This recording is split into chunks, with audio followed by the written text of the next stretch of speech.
of the view that violence is done to women in the workplace, not just by the physical act of aggression, but also by harassment and bullying. Harassment and bullying is unfortunately rife in Australian workplaces.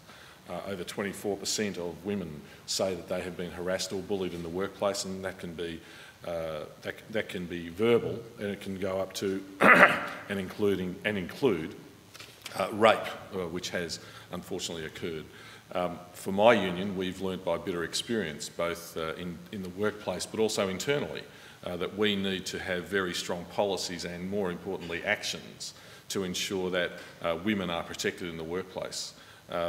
We developed our own internal policy as a result of, about 20 years ago, one official, female official of the union, being assaulted by a male official of the union.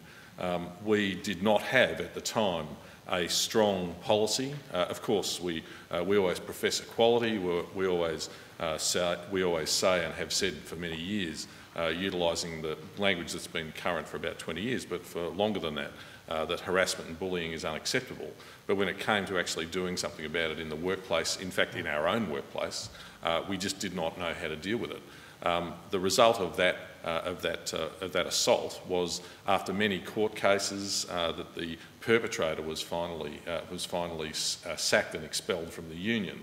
But we had to do that through basically trial and error, and those errors were made by a union which, as I said, holds itself out as a beacon of equality, and one which professes equality in the workplace, in the community and in the nation. And so we've had to learn by bitter experience that those sort of things can't just be dealt with by slogans. We do have a slogan which I think is important in terms of violence against women, and that is, an injury to one is an injury to all. In my view, an injury to one woman is an injury to all people, all workers at the very least, because what we have is an inability, I think, to conceptualise that injury.